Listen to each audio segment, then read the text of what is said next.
Are you serious? You're the one with the issue. Why haven't you paid for the place we stayed?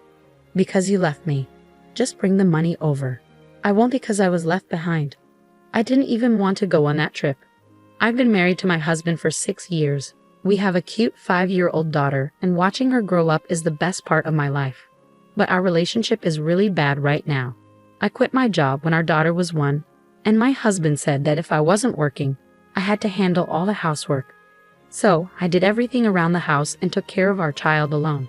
When our daughter was a baby, I struggled to get enough sleep. I asked my husband for help, but he just said he would divorce me if I complained. He even showed me the divorce papers and put them in a drawer in front of me. Whenever something went wrong, he would take out the divorce papers and talk about leaving, looking disgusted. My mother-in-law, who raised him, is just like him. She's always popping in unannounced, opening the fridge without asking, and eating my son's yogurt. If that was all she did, I might manage, but she also lectures me on how to be a good wife, especially after my husband complains about me. She even finds dust in the corners of the house to criticize me. So when she says she has good news, I don't trust her. She came over recently and said, "What's wrong with you? You should be happier about my good news. You're really not nice. My son is right." "What's the news?" "We're going on a trip." "Really? Where to?" "It's your job, since you're not working, to figure that out." "What do you mean?" "Seriously, you're not very bright, are you?" "It's unfortunate. I have a surprise for my son, who works so hard." "A surprise?" "Yes, let's all help him relax. The thing is, my mother-in-law wants to go on a trip with her son, but doesn't want to pay for it. So she thought she'd invite me and our daughter too, hoping I'll cover the costs." "Who would want to go on such a trip?" "I definitely don't, and we can't afford it anyway. Let's make it an amazing trip." I never agreed to go. I need some time to think. I ended the conversation with my mother-in-law, feeling unsure about what to do. When my husband came home that night, he was clearly upset. I could tell why. My mother-in-law must have told him what happened. "I heard you went against my mother today." "I was just being honest." "What? Are you saying we can't take her on vacation?" "Exactly. We don't have the money for it." My mother-in-law said it was a surprise and had already told my husband about the trip. "What's the surprise in this?" "If we're having money problems, it's your fault." "How can I manage what we don't have?" "Are you saying I don't make enough money?" "Well, it's not much." "Are you kidding me? Anyway, I'm definitely going on this trip. You have to plan everything. If you can't, we're getting a divorce." I might as well get a divorce now, but I'm worried about what my daughter will think. That's my only concern. In the end, I had to find a hotel, even though I wasn't sure about the trip. After talking to my husband, my mother-in-law started making very specific demands. She wanted a room with an open-air bathtub and the best meals, among other things. I wondered how much it would cost to meet her demands, but I knew if I didn't, she'd make sarcastic comments. So I decided to go ahead and meet her requests, even if it was shameless. I managed to get everything she wanted. When she found out, she was still very tense and irritated, and said something I couldn't really understand. "It's because I suggested everything to her. Without my mom, you wouldn't have gotten the place." My husband started lecturing me as usual during dinner. After 4 years of this, I was used to it and just let him go on. The one good thing was that he didn't make sarcastic remarks in front of our daughter, probably because he didn't want to show that side of himself to her. On the day of the trip, I was driving. I rented the car and was behind the wheel. My husband was just sitting in the passenger seat like he owned the car, and my mother-in-law was in the back, not paying any attention to our daughter. Instead, she was talking to herself about souvenirs.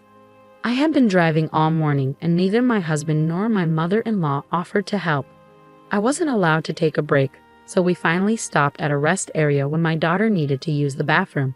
I quickly took her to the restroom and rushed back to the car, but it was gone. I drove around the parking lot, panicking, but the car was nowhere in sight. I called my husband, but there was no answer, so I called my mother-in-law. "You guys took too long," my mother-in-law said with a laugh. "We left you behind." I tried to explain that I had only been gone for a few minutes, but my husband interrupted. "This is your fault for not listening to me. You don't deserve to go on this trip." "Was that your plan from the start?" "If it was, then what about our daughter, Nina? She's just like you. She's been acting up lately and even talked back to Mom. She needs to be punished too." but she was looking forward to this trip. I'll reconsider when you both apologize. If you understand, you can go home now. My husband hung up the phone. So what do we do now? It's a long way home. Mom, are you okay? Did Dad and Grandma leave us? I guess so. They're so mean, aren't they? Yeah, they are. Are we going home? Yeah, but I know you were looking forward to this trip. But I only wanted to go because I was with you, Mom. If we're going home, I want to go home too. Then let's have an adventure together. An adventure? My daughter's happy smile lifted my spirits. I called my friend Lisa, who lives nearby, and explained what happened. She quickly came to pick us up and take us home. Hey, what are you going to do? My friend waited until my daughter was asleep before she started talking. I think I'm going to get a divorce. That's good. You've put up with a lot. Yeah, and I don't want to stay married to someone who treats our daughter badly. I signed the divorce papers and asked Lisa to be a witness. My mother-in-law was already listed as another witness, so I could file the papers right away. 3 days after we got home, my phone rang right after I dropped my daughter off at kindergarten. You've got to be kidding me. You're the one with the problem. Why haven't you paid for the accommodation? Because you're the one who left me. You should have paid in advance. Oh, really? And why does the hotel cost $6,000? That's because we had to meet all of your mother's demands. Come over here with the money as soon as possible. I'm not going to. I'm the one who was left behind, and I didn't even want to go on that trip. You and your mother enjoyed yourselves, so why don't you split the cost? That's $3,000 each. At that moment, I heard a woman's voice on the other end of the line. It's time for you to pay. If you don't, I'll call the police. No problem, my wife will pay. She's on her way here right now. Where is your wife now? At home. I checked your address, and it seems like you're far from there. You left her at the service area and now expect her to come just to pay. Excuse me? Your wife and I have been friends since high school. I was the one who picked up your wife and daughter from the service area. I asked my old friend for help with this trip. She offered me a free stay at the hotel she owns. In high school, she was struggling with her future. Her family owned a well-known hotel, but she had other dreams. As the only daughter, she had to take over the hotel even though it wasn't what she wanted. She told me that I was the one who supported her the most during that tough time. She felt she owed me, so she's returning the favor now.